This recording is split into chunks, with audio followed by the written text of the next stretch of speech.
दोस्तों टाटा स्टील की बात करें तो टाटा ग्रुप की सबसे पुरानी कंपनी है जो ब्रिटिश काल से चली आ रही है और इंडिया की second largest steel maker company है। अब आप ये देख ही सकते हो इनके एमडी की तरफ से काफ़ी अच्छी गुड न्यूज़ दी गई है। क्या है वो गुड न्यूज़ को समझने की कोशिश करेंगे और जल्दी ही कंपनी का मर्जर होने जा रहा है। सारी सब्सिडीज कंपनी टाटा स्टील के अंदर मर्ज हो जाएगी। उसके बाद इसकी साइज बढ़ेगी, बिजनेस बढ़ेगा और डिसीजन मेकिंग प्रोसेस बहुत आसान हो जाएगा। तो क्या उससे पहले इन्वेस्टमेंट कर लेना चाहिए, क्योंकि इस बार हमने देखा रिजल्ट बहुत बेहतर रहा है। उन्होंने ब्रिटिश पेंशन स्कीम के सारे पैसे चुका दिए, उसके बावजूद भी कंपनी ने अच्छा प्रॉफिट दिखाया। तो क्या इन्वेस्टमेंट करना चाहिए। दूसरी तरफ अगर हम टाटा मोटर्स की बात करें तो लगातार अपने मार्केट शेयर को बढ़ा रहे और रेटिंग के मामले में तो आप देखिए दूसरी कंपनियों के मुकाबले उनकी सेफ्टी रेटिंग बहुत अच्छी है। लगातार बहुत सारे नए मॉडल लॉन्च किए जा रहे हैं और ईवी सेगमेंट में तो ऑलरेडी कंपनी नंबर 1 बन चुकी है इंडिया में। टाटा नेक्सॉन ईवी सबसे ज़्यादा बिकने वाली कार बन चुकी है, उन्होंने कई रिकॉर्ड बनाए। तो ये जो सारी बातें साबित कर रही है कि आने वाले समय टाटा मोटर्स में शानदार तेजी का दौर शुरू हो सकता है। कंपनी अपने सब्सिडीज कंपनी का आईपीओ भी लाने जा रही है और जिससे टाटा मोटर्स के शेयर होल्डर को भी काफ़ी फायदा हो सकता है। तो क्या इस समय इन्वेस्टमेंट करना चाहिए, जानने की कोशिश करेंगे इस वीडियो के माध्यम से। दूसरी तरफ टाटा पावर की बात करें तो टाटा पावर टाटा ग्रुप की बहुत ही शानदार कंपनी है। कंपनी के पास इंडिया के अंदर बहुत सारे बड़े बड़े सोलर प्लांट है और विंड एनर्जी प्रोजेक्ट भी है और ट्रांसमिशन का बिजनेस, डिस्ट्रीब्यूशन का बिजनेस तो उनका बहुत अच्छा है। यहाँ पे कंपनी लगातार बिजनेस में आगे बढ़ रही है। तो क्या इन्वेस्टमेंट करना चाहिए। इसके अलावा एक कंपनी को और डिस्कस करेंगे जो बहुत ही शानदार बोनस देने जा रही है। तो ये सारी बातें इस वीडियो के माध्यम से हम डिस्कस करेंगे। सबसे पहले टाटा स्टील की बात करें तो स्टॉक की क्लोजिंग फ्राइडे को 119 पर रही, जहां पे हमें 0.68% की तेजी देखने को मिली। स्टॉक काफ़ी मजबूत लग रहा है इस लेवल पे। इसके रिटर्न को आप देख सकते हो, पिछले 5 साल में इसने 114% का पॉजिटिव रिटर्न दिया है। 3 ईयर की बात करें इसने 219% का पॉजिटिव रिटर्न दिया है। 1 ईयर के हिसाब से इसका जो रिटर्न है वो 10% पॉजिटिव है। 3 मंथ की बात करें तो 7% का इसने पॉजिटिव रिटर्न दिया है और 1 मंथ के हिसाब से लगभग 5% का पॉजिटिव रिटर्न है। 1 डे के हिसाब से 0.68% का पॉजिटिव रिटर्न है। तो ये तो आप देख ही सकते हो कि कहीं कोई नेगेटिव रिटर्न नहीं है। भले ही रिटर्न बहुत ज़्यादा ना हो, लेकिन दूसरी स्टील कंपनियों के मुकाबले तो इसने बेहतरी प्रदर्शन किया इस समय और लग रहा है कि स्टॉक अब आने वाले समय कमाल करेगा, क्योंकि पिछले 1 साल से बहुत ज़्यादा प्रॉब्लम थी स्टील सेक्टर को, स्पेशली जियोपॉलिटिकल टेंशन जब से शुरू हुई है और अमेरिका में इन्फ्लेशन की प्रॉब्लम है। इसका ग्लोबल बिजनेस है और वहाँ से ज़्यादा नुकसान हो रहा है इसको। वहाँ से जो कंपनी को है बहुत सारा दबाव देखने को मिला। इंडिया के बाजार में तो काफ़ी अच्छा करी है कंपनी। अब यहाँ पे देखो तो कि एमडी टीवी नरेंद्र की तरफ से काफ़ी ज़बरदस्त बयान दिया गया है। उनका कहना है कि leadership and trust biggest the strength of Tata group. तो उनके हिसाब से जो एक लीडरशिप बनी हुई है उनकी और जो लोगों का भरोसा है वो हमारे लिए बहुत बड़ी ताकत है और इसी के दम पर हम आगे बढ़े और उस भरोसे को बनाए रखेंगे। यानी लोगों के मन में जो टाटा के प्रति जो भरोसा है उसको आगे भी बनाए रखेंगे।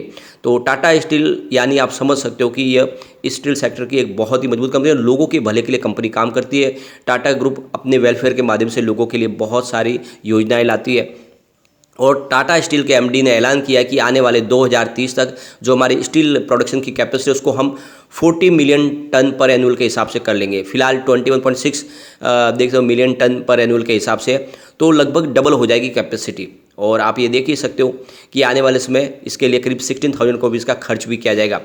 यहाँ पे देख सकते कि उन्होंने यूके पेंशन स्कीम के जो पेमेंट था वो सारा चुका दिया, वहाँ से भी टेंशन फ्री हो चुके। ऐसे में टाटा स्टील आने वाले समय डेफिनेटली कमाल कर सकता है और आने वाले समय नहीं अगले महीने में देखो तो मर्जर की संभावना बन सकती है, क्योंकि शेयर होल्डर की मीटिंग भी बुलाई गई इसी महीने और वहाँ से मंजूरी ली जाएगी और उसके बाद में मर्जर पूरा हो जाएगा। तो इन्वेस्टमेंट किया जा सकता है। यहाँ पे जो सबसे जो बड़ी बात है, टाटा स्टील ग्रीन स्टील के निर्माण के लिए भी आगे बढ़ रही है, लगातार कोशिश कर रही है। बहुत सारी कंपनियों के साथ में बिजनेस टाइप किए गए। जर्मनी की कंपनी एसएमएस ग्रुप के साथ में बिजनेस टाइप किया है, जिससे आने वाले समय में वो जो स्टील का जो निर्माण होगा उसमें किसी प्रकार का कोई पोल्यूशन नहीं होगा, उसकी वो ध्यान रख रहे। जीरो कार्बन के तरफ आगे बढ़ रहे, जीरो कार्बन एमिशन के लिए, यानी 2045 तक उन्होंने अपना टारगेट सेट कर दिया है कि ग्रीन स्टील निर्माण शुरू कर देंगे और किसी प्रकार का पोल्यूशन नहीं होगा। इसके अलावा जो कार्गो के माध्यम से जो वो स्टील ला रहे, रॉक स्टील यानी कच्चा स्टील ऑस्ट्रेलिया से उन्होंने लाया, वो भी उसके लिए देखें तो एलएनजी का इस्तेमाल किया है। यानी ये पहली कंपनी बनी है जिन्होंने समुद्र में भी पोल्यूशन है उसका ध्यान रखना शुरू कर दिया और ये बहुत बड़ा अचीवमेंट है टाटा स्टील के लिए। ऐसे में लॉन्ग टर्म इन्वेस्ट के लिए बहुत अच्छा मौका है। मर्जर के पहले आपको खरीदारी करनी चाहिए, आने वाले समय आपको मालामाल कर सकता है। चलते हैं हम टाटा मोटर्स की तरफ।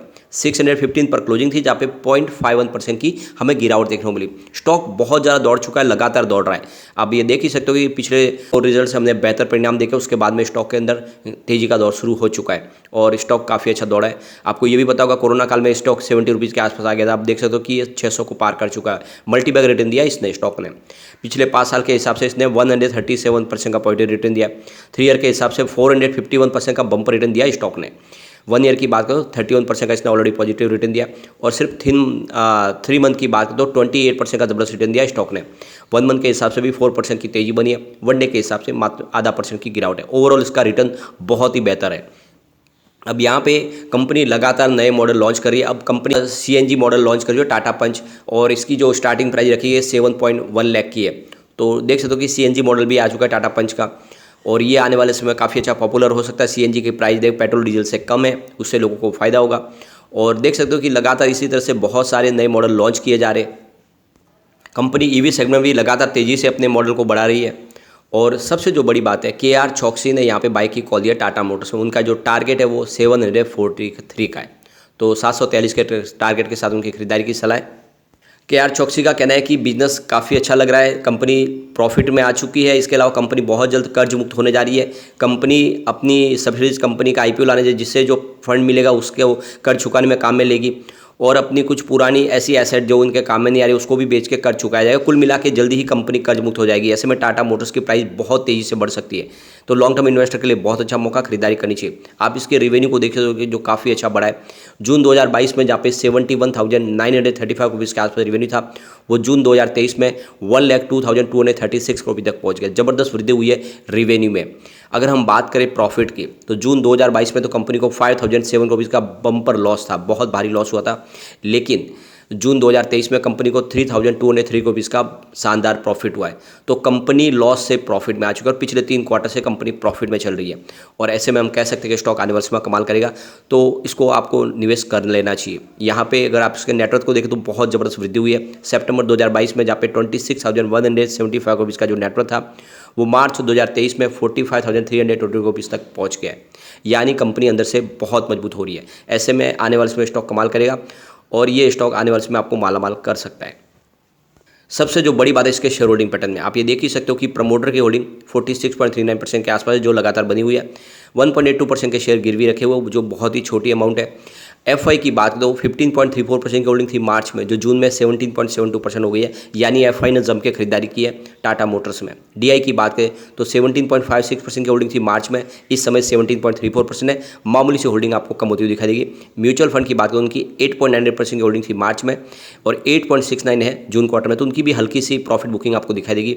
अदर्स की बात करें 20.71% की होल्डिंग थी मार्च में, तो जनरल पब्लिक ने जून में अपनी होल्डिंग को 18.55% कर लिया है। तो जनरल पब्लिक के शेयर बहुत तेज़ी से घटे, लेकिन FI ने जम के खरीदारी की है, और ये इशारा है कि स्टॉक आने वाले में एक बड़ा मल्टीबैगर बन सकता है। तो निवेश आपको करना चाहिए। चलते हैं हम टाटा पावर की तरफ। 235 पर क्लोजिंग थी, जहाँ पे 0.021% की तेज़ी देखने को मिली। इसकी परफॉर्मेंस अगर आप देखें तो 5 ईयर के हिसाब से इसने 225% का पॉजिटिव रिटर्न दिया है। 3 ईयर के हिसाब से 374% का बम्पर रिटर्न दिया है। आपको पता ही होगा कोरोना काल में ये स्टॉक 28 के आसपास था, और वहाँ से 300 तक भी जाके आया, लेकिन उसके बाद में इसमें करेक्शन भी हुआ। पिछले 1 साल के हिसाब से 3% की तेज़ी बताई है। 3 मंथ के हिसाब से देखें तो 15% की पॉजिटिव रिटर्न दिया है, और 1 मंथ के हिसाब से 6% का पॉजिटिव रिटर्न है। 1 डे के हिसाब से लगभग फ्लैट क्लोजिंग है। तो आप देख सकते हो स्टॉक ने अब निचले लेवल से दौड़ना शुरू कर दिया है। फिलहाल स्टॉक देख सकते हो कि इस समय आप देखें तो 20 day, 50 day, 100 day, 200 day moving average से ऊपर ट्रेड करता हुआ दिखाई देगा, लेकिन यहाँ पे 5 डे के मूविंग एवरेज से नीचे ट्रेड कर रहा है। यानी कुल मिला के अब स्टॉक ने दौड़ना शुरू कर दिया है। फिलहाल स्टॉक न तो ओवरसोल्ड जोन में है, न ही ओवरबोट जोन में है। अब यहाँ पे देख दो कि S&P ग्लोबल रेटिंग एजेंसी ने इसकी रेटिंग को अपग्रेड किया है, BB+ किया, और आउटलुक स्टेबल रखा है। जो पहले देखते इनकी जो रेटिंग थी BB और आउटलुक स्टेबल ही था, तो रेटिंग जो BB थी उसको बढ़ा के BB+ कर दिया है। तो एक तरह से देख दो कि S&P ग्लोबल की तरफ से टाटा पावर की रेटिंग को बढ़ाया गया, जो बहुत ही बड़ी बात है। इसके अलावा इंडिया रेटिंग की तरफ से टाटा पावर की जो रेटिंग है उसको देख दो कि IND AA और स्टेबल आउटलुक रखा गया है, और इसको रीअफर्म किया है। जो रेटिंग पहले थी उसी को वापस बहाल किया गया, यानी रेटिंग बिल्कुल स्टेबल है, उसको नहीं बदला गया है। इसके अलावा क्रिशिल ने यहाँ पे जो इनके NCDS है उसकी जो रेटिंग है उसको AA स्टेबल रखा गया है, और आप ये देख दो कि इन्होंने भी रीअफर्म किया जो रेटिंग पहले थी। क्रिशिल की जो AA स्टेबल की रेटिंग थी और आप A+ की रेटिंग है, तो कुल मिला के रेटिंग बहुत अच्छी है। यानी सभी रेटिंग एजेंसियाँ भरोसा करी है टाटा पावर के ऊपर, और आने वाले समय ये स्टॉक कमाल कर सकता है। यहाँ पे अगर हम इसके शेयर होल्डिंग पैटर्न की बात करें, प्रमोटर की होल्डिंग 46.86% के आसपास जो लगातार बनी हुई है। 1.40% के शेयर गिरवी रखे हुए। अब FI की बात करें, मार्च में 9.45% की होल्डिंग थी, जो जून में बढ़ के 9.75% हो गई है। यानी FI ने जम के खरीदारी किया जून क्वार्टर में। DI की बात करें, उनकी 14.09% की होल्डिंग थी मार्च में, जो जून में बढ़ के 14.54% हो गई है। म्यूचुअल फंड की होल्डिंग 3.11% थी, जो फिलहाल 3.05% है। तो एफआई और डीआई ने तो जम के खरीदारी कर लिया जून क्वार्टर में। अदर्स की होल्डिंग की बात करें तो जनरल पब्लिक की होल्डिंग 29.60% के आसपास थी मार्च में, जो इस समय 28.85% के आसपास हुई है। तो जनरल पब्लिक ने अपने शेयर कम किए, लेकिन एफआईडीआई ने बहुत भारी निवेश किया है टाटा पावर में, और ये इशारा है कि स्टॉक आने वाले समय एक बड़ा मल्टीबैगर बन सकता है। अब चलते हैं उस स्टॉक की तरफ जो हमें बोनस देने जा रहे हैं। तो यहाँ पे हम बात करें लैंकोर होल्डिंग लिमिटेड की 50.96 पर स्टॉक है, जहाँ पे 1.94% की तेजी देखने को मिली। अब ये देख सकते हो कि कोरोना काल में स्टॉक 2 रुपीज़ के आसपास था, 2 रुपये का स्टॉक इस समय 50 के आसपास है। बहुत ज़बरदस्त और मल्टीबैगर रिटर्न ये दे चुका है, लोगों को मालामाल कर चुका है। अब यहाँ पे जो छोटा पेनी स्टॉक है इस समय काफ़ी शानदार रिटर्न दे चुका है। पिछले एक महीने में इसने 1 ईयर में करीब देख लो कि 102% का पॉजिटिव रिटर्न, यानी 25 रुपये का स्टॉक 50 हो चुका है, डबल हो चुका है स्टॉक। और अब कंपनी देने जा रही है बोनस।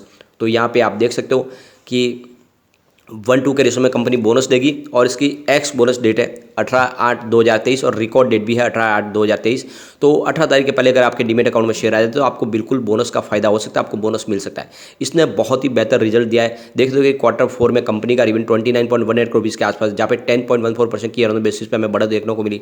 नेट इनकम 47,500 करोड़ के आसपास रही, जहाँ पे 100% की ईयर बेसिस पे जबरदस्त वृद्धि देखने को मिली। नेट प्रॉफिट मार्जिन 0.02% रहा, जहाँ पे 100% की ईयर बेसिस पे वृद्धि देखने को मिली। तो रिजल्ट बहुत ही बेहतर है, और इसी वजह से यहाँ पे शेयर की प्राइस बढ़ने लगी है। तो लॉन्ग टर्म इन्वेस्टर के लिए काफ़ी अच्छा मौका है, आपको खरीदारी कर लेनी चाहिए।